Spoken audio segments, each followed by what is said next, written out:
হরে কৃষ্ণ। রাধে রাধে সকল ভক্তবৃন্দ। আজকে আমরা জানবো জগন্নাথ দেবের মন্দিরে অজানা কিছু রহস্য সম্পর্কে। চলো শুরু করা যাক। প্রথমত হচ্ছে জগন্নাথ দেবের মন্দিরের চূড়ায় লাগানো পতাকাটি সদা সর্বদাই হাওয়ার বিপরীত দিকে বইতে থাকে। কেন এরকম হয় এর কোনো বৈজ্ঞানিক ব্যাখ্যা কোনো বিজ্ঞানী আজ পর্যন্ত দিতে পারেনি। দ্বিতীয়ত হচ্ছে জগন্নাথ মন্দিরের চূড়ায় যে সুদর্শন চক্র রয়েছে তা মন্দিরের যে প্রান্ত থেকেই দেখুন সেটা মনে হবে সদাই যেন আপনার দিকেই ঘুরে রয়েছে। তৃতীয়ত হচ্ছে হাওয়ার গতিবেগও এখানে প্রকৃতির নিয়মের বিপরীতেই চলে।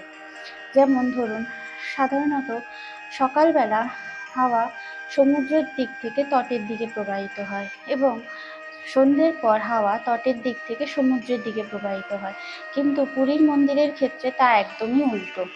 হাওয়া এখানে সকালবেলা তটের দিক থেকে সমুদ্রের দিকে প্রবাহিত হয় এবং সন্ধ্যের পর হাওয়া সমুদ্রের দিক থেকে তটের দিকে প্রবাহিত হয়। 4 নম্বর রহস্য হচ্ছে জগন্নাথ মন্দির কিন্তু ভারতের অন্যান্য মন্দিরের মতনই বেশ উচ্চতা সম্পন্ন। তা সত্ত্বেও এই মন্দিরের চূড়ায় কখনো কোনো পাখি বসে না, কোনো পাখি বাসা করে না এবং মন্দিরের ওপর দিয়ে কোনো পাখি উড়ে যায় না। এমনকি কোনো প্লেনও এই মন্দিরের ওপর দিয়ে যাতায়াত করে না। 5 নম্বর রহস্য হচ্ছে জগন্নাথ মন্দিরের ছায়াও কিন্তু কখনো ভূমিকে স্পর্শ করে না।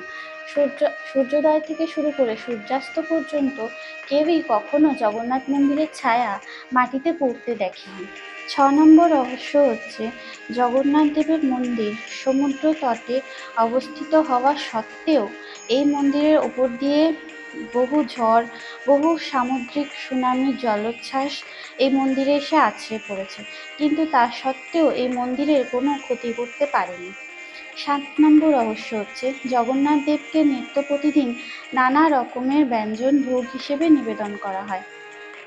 এই মন্দিরের রান্নাঘরে বিশাল বড় বড় হাঁড়ি একটার উপর একটা এরম করে প্রায় 7টা হাঁড়িকে পরপর রাখা হয় এবং আগুনের উপর বসিয়ে দেওয়া হয়।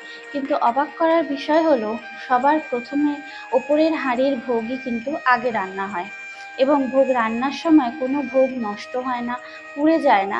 এমনকি মন্দিরে যত ভক্ত সমাগমই হোক, মন্দিরে কিন্তু কখনো ভোগের অভাব হয় না। 8 নম্বর রহস্য হচ্ছে জগন্নাথ দেবের মন্দিরে যে সমস্ত ভোগ রান্না হয় সেই ভোগের যত ফসল, যত আনাজ তা কিন্তু আসে মন্দিরের নিজস্ব জমি থেকে এবং সেই সকল জমি কিন্তু রয়েছে জগন্নাথ দেবের নামে।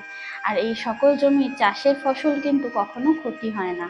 9 নম্বর রহস্য হচ্ছে জগন্নাথ দেবের মন্দিরের যে দ্বিতীয় সিঁড়ি রয়েছে সেই দ্বিতীয় সিঁড়িতে সন্ধ্যের পর পা দিলে সেইখান থেকে আর সমুদ্রের গর্জন শোনা যায় না।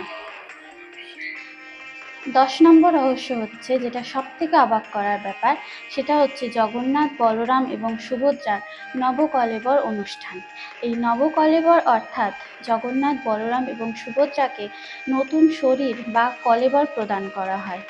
এই নবকলেবর অনুষ্ঠানের আগে পূজারীজি স্বপ্নাদেশে জানতে পারেন যে নবকলেবর অনুষ্ঠানের জন্য যে নিম গাছের প্রয়োজন সেই নিম গাছ কোথায় রয়েছে। এবার বলি, এই নিম গাছের কিন্তু থাকতে হবে কিছু বিশেষত্ব, যেগুলো হচ্ছে নিম গাছ হওয়া সত্ত্বেও এই গাছের থেকে বেরোবে চন্দনের সুগন্ধ। এই গাছের গায়ে থাকবে শঙ্খ, চক্র, গদা, পদ্মের চিহ্ন এবং এই গাছে কখনো কোনো পাখি বসবে না, কোনো পশু চড়বে না, আর গাছটাকে সম্পূর্ণ ঘিরে রাখবে কিন্তু সাপেরাই। তাহলে কেমন লাগলো এই অজানা রহস্যগুলি জেনে? যদি ভালো লেগে থাকে তাহলে কমেন্ট বক্সে জয় জগন্নাথ বলবেন আর আমার ভিডিওটাতে একটা লাইক করে দেবেন, চ্যানেলটা সাবস্ক্রাইব করে দেবেন। হরে কৃষ্ণ, রাধে রাধে, জয় জগন্নাথ।